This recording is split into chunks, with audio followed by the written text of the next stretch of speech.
All begins dito sa map dito natin. Makikita natin dito yung unang ban, Mexico. Ayaw ng paglabanan niyan ng Herbie Gaming. Eagle Eye 2.0, oy, wala na din.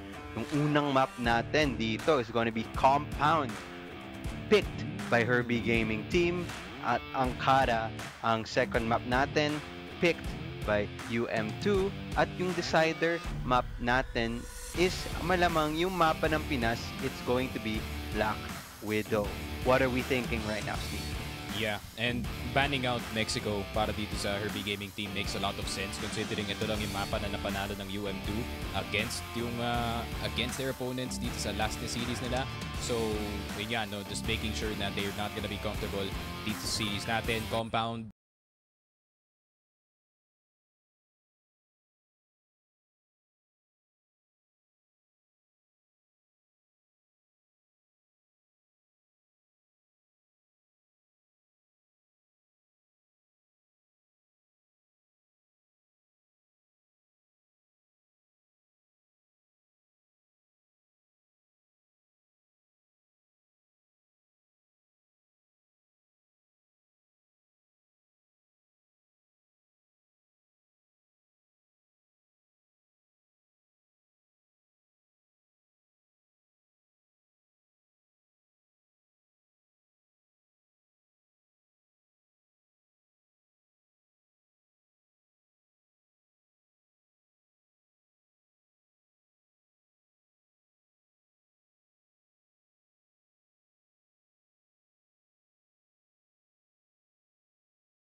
with that being said, no, habang inihintay natin mag-load up itong map 1 natin, I would like to ask you a little favor, mga pabor lang naman dyan. Kung nanonood po kayo ng Crossfire at kung fan po kayo ng Crossfire dito sa Pilipinas, kung saan man kayo, Luzon, Visayas o Mindanao, babigyan naman po ang ating page ng like at ng follow po. Kung nanonood po kayo dyan sa Facebook Live, pa-like, pa-share, pa-comment. Kung saan man kayo nanonood, di ko alam kung nagsistream ba to sa TikTok. Kung nagsistream to sa TikTok, edi maganda. Pa-share na lang din daw doon.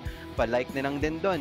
And if ever, just make sure napakita nyo yung pagmamahal nyo ng Crossfire dito sa Pilipinas. And pa-share naman dyan sa mga social media. At, well, kasi ito nga ang pinakaunang CFS impact dito sa Pilipinas. And kung sino man ang top 2 dito sa mga teams natin, sila po ang mapupunta sa CFS 2024 qualifier. Qualified na sila agad at lalaban sila against a team like Pacific Macta, SGJ, yung mga malalaking pangalan na Execration. So it's a big opportunity talaga for any of the teams here. And well, sinabi ko na nga dati, Herbie Gaming GT, they were able to keep up against other teams like that. So, pagpasok natin dito sa map 1, let's see what they will have to show in this compound map. Ayun na nga, Ubek Maniac 2 ang magsisimula dito sa BL side and Herbie Gaming magsisimula dito sa GR side. Yeah, already some smokes na nakita natin sa mid in order to block yung vision dito ng Herbie Gaming team, especially those snipers, very fast. And it's a pretty nice early game para sa side ng UM2. And that's a huge pick-off. Wala na agad si NLO3 pero nandito na si Ared na nasa loob ng B-side. Inubos agad ng mga players. Grabe. Ng UM2. Ared, kahapon ka pang ganito. And hanggang ngayon malakas pa rin. Oh my God. And Herbie Gaming team, they just ran them over. Pumikit ka lang at mamimiss mo na. At ayan na nga, nakita natin. Herbie Gaming, first blood dito sa board, and it's just ganyang kabilis ang kanilang pwedeng gawin dito. Actually, napaganda ang kanilang ginagawa as they want to take control dito sa BPLRs. Ngayon, gusto nila ulit muling sumugod, kaso nga lang, binibigyan nila respeto ang kanilang kalaban. At dahil dyan, ibibigay nila ang lupa na yan. At ngayon, nang iwan na lang ang UM2 ng insert dito. So now, back to a default silang lahat. Yeah, and nag-back off agad dito yung Herbie Gaming team. So ilalagay na lang dito si Ared sa may store B, and the rest of the players is gonna play more in towards yung side ng A. And this is already a good position para dito kay Ared. As soon as anyone pops their head around the corner, then that is possibly an instant death para sa side ng UM2. And that's why I was actually quoting yung pacing kagaya nga na sinabi mo kanina that HGT can offer dito sa mapa natin. And hindi napansin si Ared. This is potentially a disaster, man. But the flash, alam nila na nandyan si Ared. Buti na lang, Skies nahanap niya yung una. Kaso nga lang, Dark Angel gamit ng kanyang sniper, nakahanap ng dalawa. Skies, buti na lang, gamit ng a sniper of his own, nabawi niya.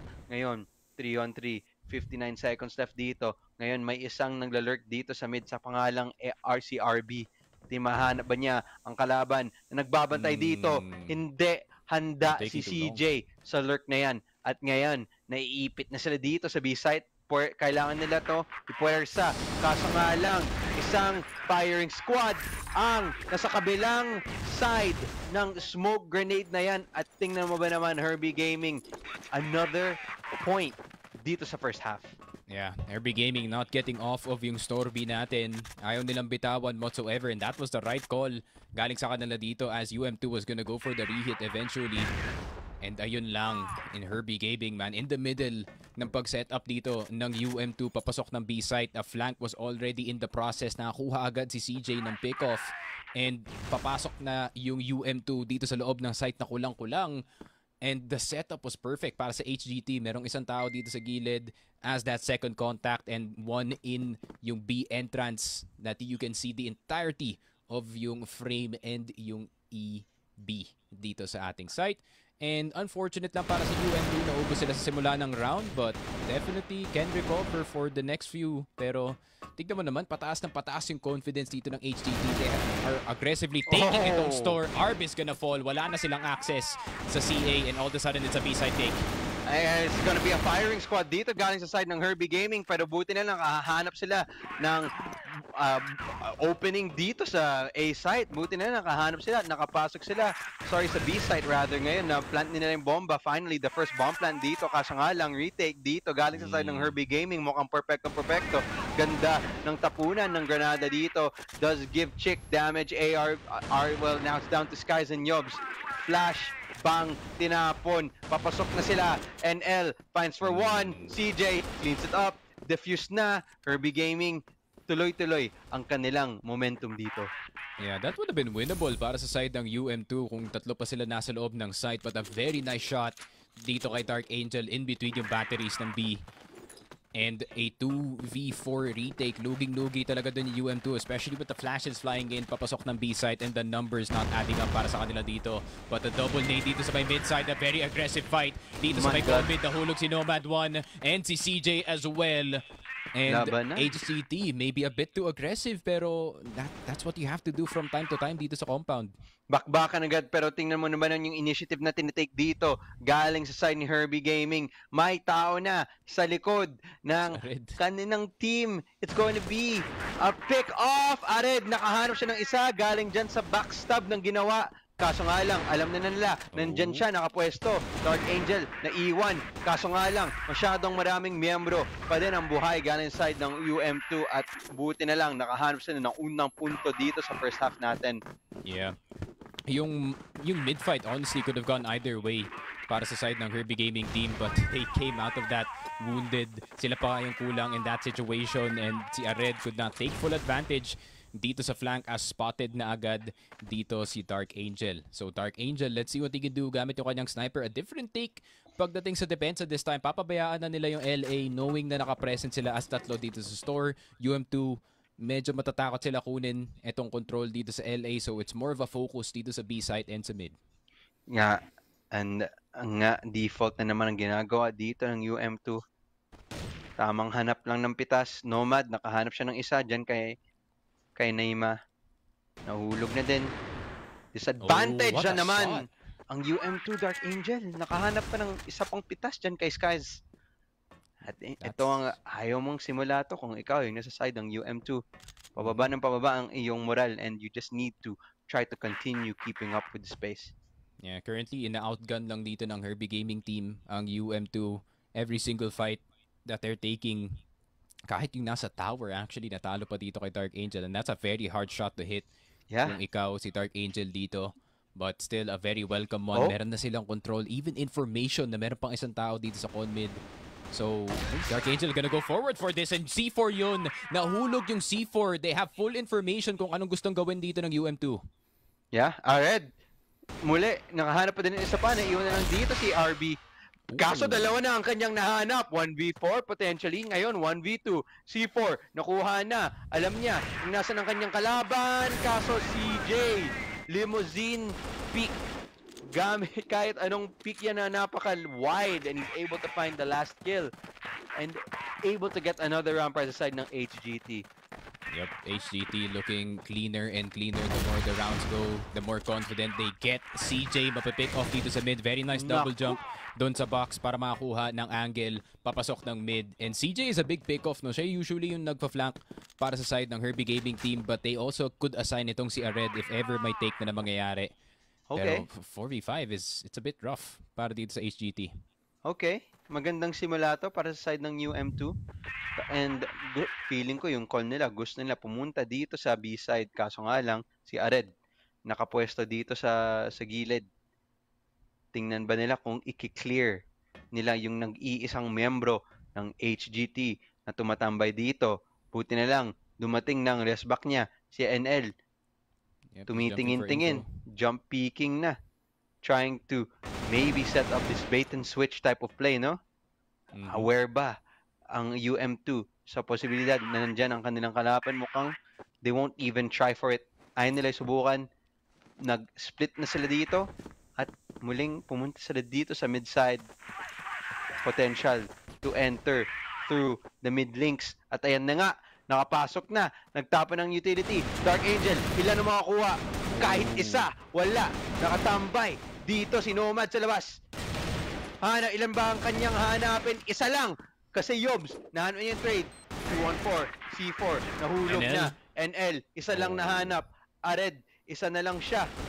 Kaya ba niya hanapin ang mga kalaban niya? Hindi, kasi UM2 finding another round dito sa first half, making the score 2-4. Yeah, I'm so glad na UM2 is finally taking advantage sa bid control na nakukuha nila dito. Going in towards EA instead of splitting up papuntang long end dito sa site. And yeah, that's the advantage. Pag meron kang mid control dito sa compound, it's so easy to get into yung sites and so many entrances you have to worry about. Meron pang Z, meron pang 2F, meron pang LA, but they clear every single spot just in time bago pa makareact dito yung Herbie Gaming team. And now, we can see itong HGT, medyo naging aggressive dito si Dark Angel, si Ared para kumuha ng Pillars Control. Pero si Dark Angel masaspatan agad, pero naandito pa si Ared. They have no idea na meron pang isang player dito sa B site, and that could be the difference maker considering nandito pa yung C4. Pwede pa naman siya makahanap pa ng last dito. Ared, spotted na. Oh. Naku, nahulog. Very, very good awareness galing sa side ng UM2. Ngayon, ano pa pwede nilang gawin?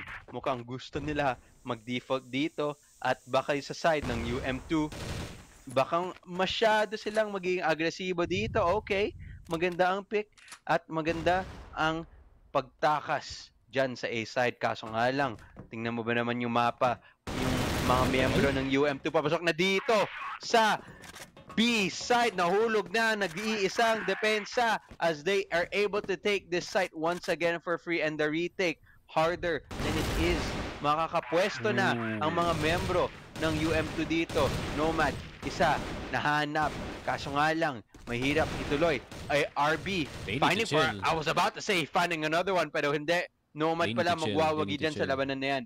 Oo, they need to make their defenses stronger. Kaso nga lang, lahat sila nasa ilalim. At alam natin, nasa mas mataas na space itong mga miyembro ng HGT, and buti na lang na contain nila ang kanilang kalaban, taking another round in the board.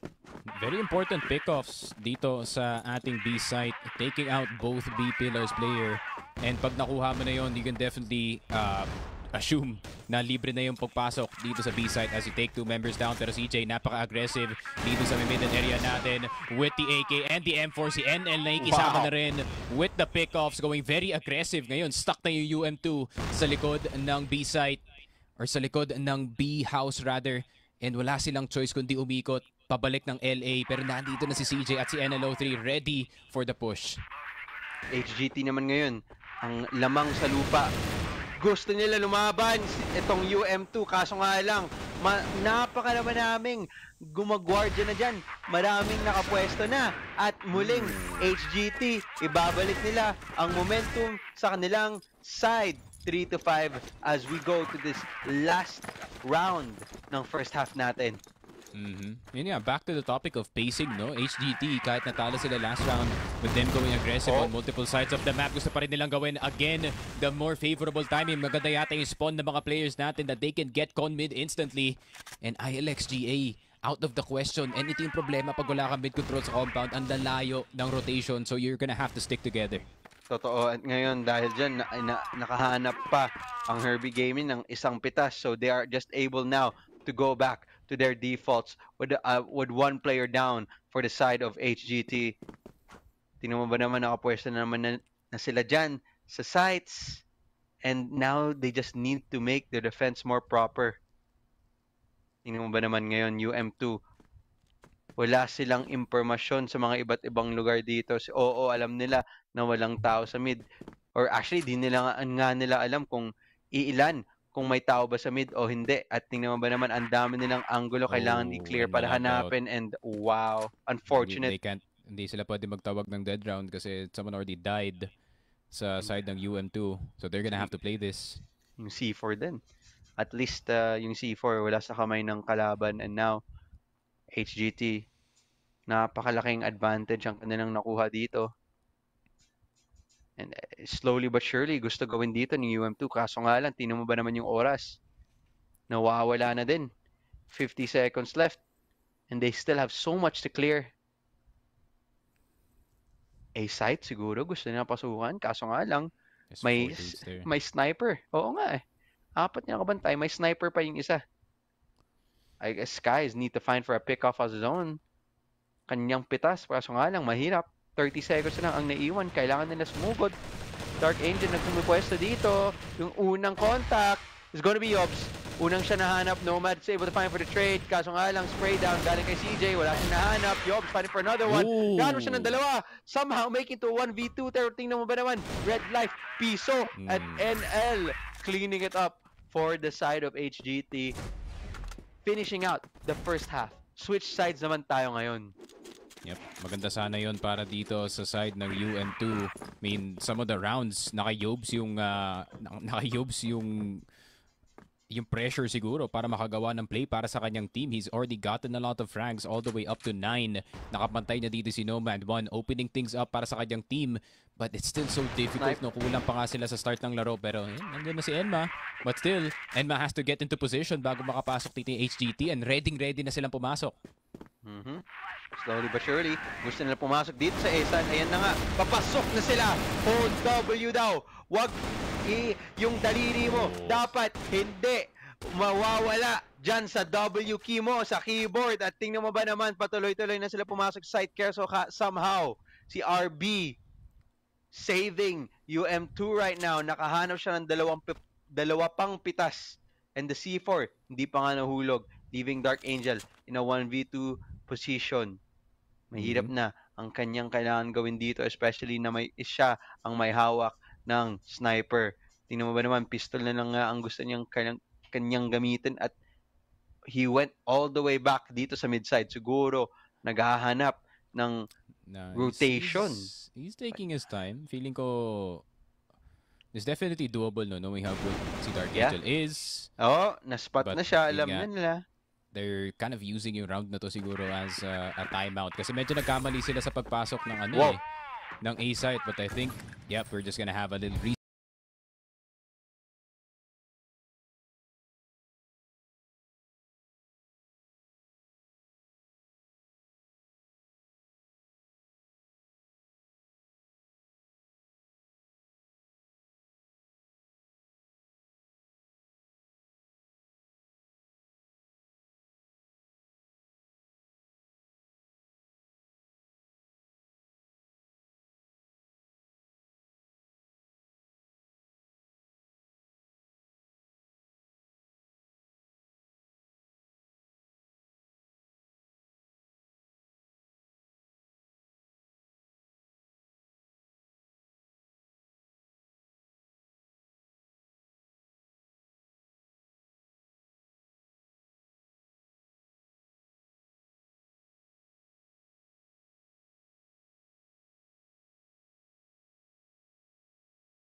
And pag nakakuha nga sila na mid-control and you put Skies in a good situation on that sniper, then, they can start and keep on moving forward dito sa mapa natin. And if I can see yung more clutch form dito ni Enma sa baka ibang rounds ng UM2, then definitely Compound could be brought back pabalik sa kanila dito. Pero so far, it's only been Yobes who has been really impressive para sa akin so far dito sa side ng UM2, being consistently the fragger para sa kanyang team. So it really is up to yung rest of the squad to keep up with their star player. Okay, teka lang. Bumalik tayo dito sa 3-5 scoreline. So ibig sabihin bumalik tayo dito sa bago pumunta tayo sa second half. So we will have a replay of a round. Yun po ang decision na ginawa ng mga marshal natin. So yes, tama. And now we're going to replay. If anyone gets mad, that means both teams agreed to it. Ayan, nakita ko na kayo. Yung mga nagtatype na dyan sa keyboard, kalma lang. Both teams agreed to it and we should be able to see a good round here. Tingnan ba naman natin kung makahanap ba ng lamang ang UM2 dahil dito sa reset. Pero actually, based off sa mga health na nakita natin dito sa side ng UM2, may nade stack na nangyari. Siguro sa mid, CJ able to hold it down kasama ni Nomad. Tatlo ang nahulog sa side ng UM2.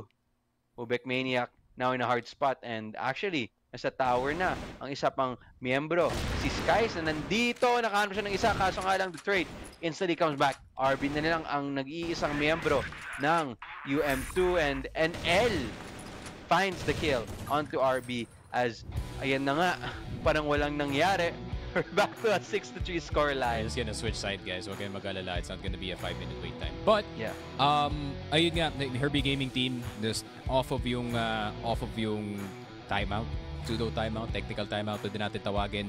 Na-realize nila that they're getting heavily punished dito sa may EA, playing that spot in general, no? So instead, they switch it up, nag-double na lang sila dito sa curve, and nga, UM2, unfortunately, dealing with the consequences sa paggawa ng exact strat na yon. So HGT, ngayon may kita na natin kung ano itsura ng kanilang BL dito sa mapa na to, and UM2 has an opportunity para ibalik yung game, pabalik sa kanila dito. Now they have the more favored side sa ating mapa. Pero let us see, HGT, they've been impressing us so far, pero UM2, we need to see more from them specifically. Yeah, UM2 last time natin nakita. Actually, bago tayo pseudo timeout, technical timeout as you call it. They were able to pick up that last round, during the second half. So they were able to do it off fast reflood na ginawa dito.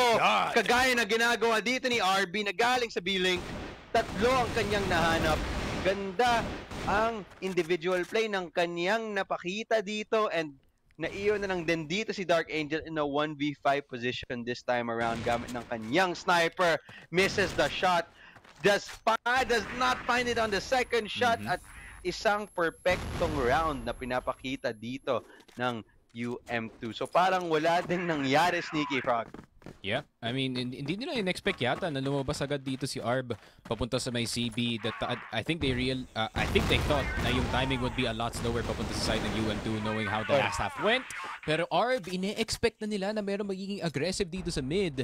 And HGT, they waited dito sa may con for someone to overextend, and now UM2 sila naman yung naka 4v5 dito. It's up to the last 4 members para i-defend ang mapa natin. Enma still playing very close proximity dito sa may tower area, and narinig pa siya. This is not good news para sa UM2. This might be maybe a mid push in around a minute siguro, pero naghahanap pa sila ng ibang pickoffs dito eh. Oo, tamang hanapan lang ng pitas.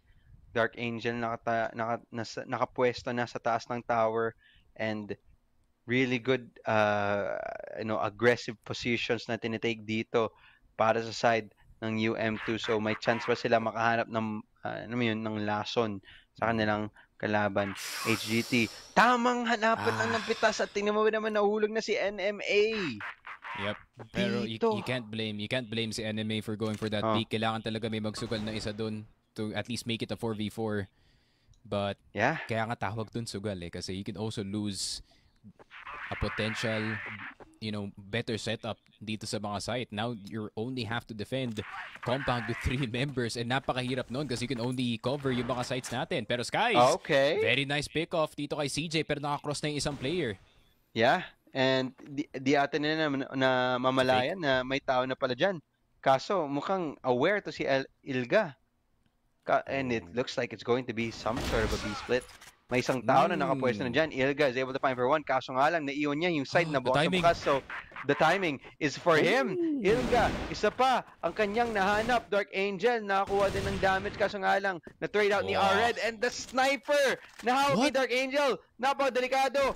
Di na namalayan. Skies cannot find the second pick-off, and Dark Angel gets another round para sa side ng HGT. Yun nga, Ilga almost bringing the round back pabalik dito sa side ng UM2 pero hindi ata na-communicate sa kanyang teammate na merong nakasnipe dito sa may frame which is si Dark Angel, and as soon as the peak came out dito sa EB, masyado yatang confident like there is no sniper watching that exact position, and very nice na si Ared kumuha dito sa player na pumasok ng B site as he is the deepest player inside, so it's not really expected no na merong lalabas galing sa batteries. And HGT almost tripping yung situation. 3v3 actually yun. Napantayan pa nga dito ng Ubek. Pero, I mean, taking back B-side control, napakahirap. Especially, limited lang yung numbers dito ng UM2. Gusto ko yung pacing na ginagawa dito ng HGT. They really are just playing this default really well. Yung tamang hanapan lang ng impormasyon siguro. Nagkaalaman na madaming tao na nakapwesto dyan sa side ng UM2 sa B-side. So, sinabi nila mo guys, pumunta tayo dito sa LA, punta tayo sa Long, at maghanap tayo ng pwestuhan. At it looks like they want to do, maybe with this position, maybe they want to execute an A split of sorts. Nang iwan ng isang insert si NL, nakapwesto na dyan sa LA. Naghanap na ng tamang pwestuhan. And I think this is going to be a split, and it's going to be a good A split if HGT were to execute this to its entirety. The timing, the positions, it seems almost perfect for this team. Wow, Nomad, one-tap. hanap ng isa dyan kay Nomad. Tama ka nga, Sneaky. It's a one-tap as the grenades, yung utility, patapon-tapon na dito sa site.